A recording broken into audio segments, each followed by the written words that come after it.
आज का युग विज्ञान का युग है। मनुष्य ने अपने विकास के लिए यानी कि देश के विकास हो सकता है, अपने खुद के तरक्की के लिए हो सकता है, उसने बहुत सारे आविष्कारों को उसने किया है। एक तरह से मानव जिज्ञासु है। अलग अलग चीज़ों को जानने की इच्छा उसमें होती है, अलग अलग बातों की जानकारी हासिल करना चाहता है। इसी जानने की इच्छा होने के कारण वो क्या करता है कि अलग अलग चीज़ों की जानकारी हासिल करता है और इसी तरीके से अलग अलग तरह की आविष्कारें यहाँ पर होती रहती है। वैज्ञानिक आविष्कार भी बहुत सारे यहाँ पर होते आए हैं।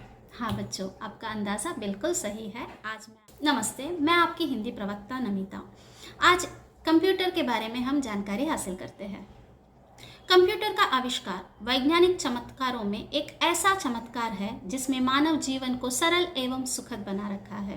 गणनाओं की जटिलता को देखते हुए वैज्ञानिकों ने शायद ये सोचा होगा कि क्यों ना गणनाओं के लिए मशीन बनाया जाए। यहाँ पर कैलकुलेशन की जो प्रॉब्लम्स होती है, हर किसी को ये प्रॉब्लम्स होती है। शायद इस प्रॉब्लम्स की सॉल्यूशन को निकालने के लिए विद्वानों ने सोचा होगा कि एक मशीन क्यों ना बनाया जाए।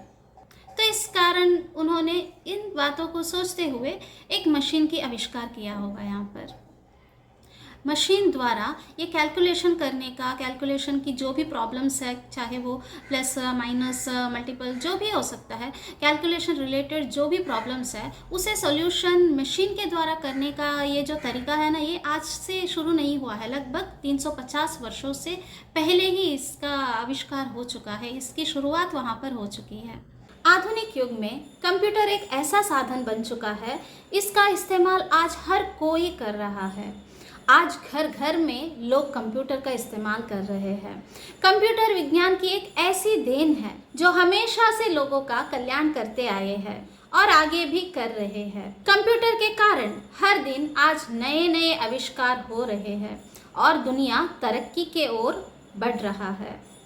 कंप्यूटर का आविष्कार हो जाने के बाद आज लोगों का जीवन जो है इतना बदल गया है कि वो कंप्यूटर के बिना अपने जीवन का कल्पना भी नहीं कर सकते। इतना कंप्यूटर का उपयोग करके बड़े से बड़ा काम चुटकी में किया जा सकता है।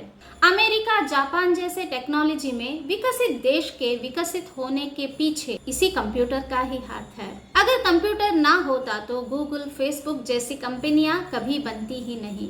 कंप्यूटर का ही कमाल है कि आज टेक्नोलॉजी इतना ज्यादा विकसित हो गया है। कंप्यूटर एक यांत्रिक मस्तिष्क है जिसमें अनेक प्रकार के गणित के सूत्रों एवं तथ्यों का संचालन कार्यक्रम पहले से ही संपादित करना होता है। कंप्यूटर बेहद ही कम समय में गणना करके तथ्यों को अपनी स्क्रीन पर दिखा देता है। औद्योगिक क्षेत्र में मशीनों तथा कारखानों का संचालन करने के लिए कंप्यूटर को प्रयोग में लाया जाता है।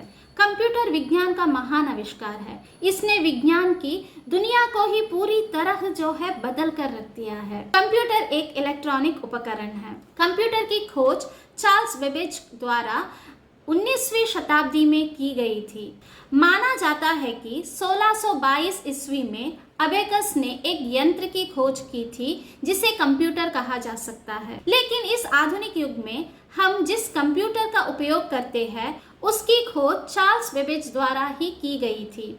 शुरुआती पीढ़ी का कंप्यूटर वर्तमान पीढ़ी के कंप्यूटर की भांति छोटा नहीं हुआ करता था। शुरुआती पीढ़ी का कंप्यूटर पूरे कमरे के बराबर बड़ा होता था। कंप्यूटर एक प्रकार का इलेक्ट्रॉनिक उपकरण है। इसमें आप अपने डाटा व सूचनाओं को सुरक्षित रख सकते हैं। यह किसी भी प्रकार की गणना को बहुत आसानी से कर सकता है। इसके द्वारा किसी भी काम को हम कर सकते हैं। कंप्यूटर एक उपकरण है जो हमारे निर्देशों पर कार्य करता है। यह इनपुट, प्रोसेसिंग व आउटपुट पर काम करता है। इसमें एक उपयोगकर्ता द्वारा कंप्यूटर को कुछ इनपुट दिया जाता है। उसके पश्चात कंप्यूटर उसे प्रोसेस करता है और उससे जुड़ी सूचना व गणना को उपयोगकर्ता को आउटपुट देता है। यह प्रोसेस बहुत ही कम समय में होती है जिसका हमें पता भी नहीं चलता है। कंप्यूटर मशीनी भाषा पर काम करता है जिसे बाइनरी कहते हैं। इसमें 0 व 1 होते हैं। आसानी से कम समय में पूरा किया जा सकता है। कंप्यूटर के माध्यम से आज कोई भी जानकारी प्राप्त करने में कोई भी मुश्किल नहीं है। बहुत ही आसान तरीके से वर्तमान समय में हम कुछ भी हमें जो जानकारी चाहिए एक बार कंप्यूटर में सर्च करेंगे तो आसानी से हमें मिल सकता है। वर्तमान समय में कंप्यूटर बहुत ही उपयोगी उपकरण है जो हमारे लिए बहुत ही आवश्यक हो गया है। हमें इसका उपयोग शिक्षा, चिकित्सा आदि क्षेत्रों में और भी ज़्यादा करना होगा, इसे बढ़ाना होगा। इसकी उपयोगिता बहुत है, तो इसका जो है हमें अच्छे से इस्तेमाल करना है, अच्छे से इसका उपयोग करना सीखना भी होगा। तो यहाँ पर थोड़े बहुत कंप्यूटर के बारे में मैंने बताया है, थोड़ा सा जनरल इन्फॉर्मेशन मैंने यहाँ पर बताया है। आगे आगे चलते चलते और भी इन्फॉर्मेशन यहाँ पर मैं दूंगी आपको कंप्यूटर से रिलेटेड हिंदी में। तो इतना कहकर मैं मेरी वक्तव्य को यहीं पर समाप्त करती हूँ। धन्यवाद।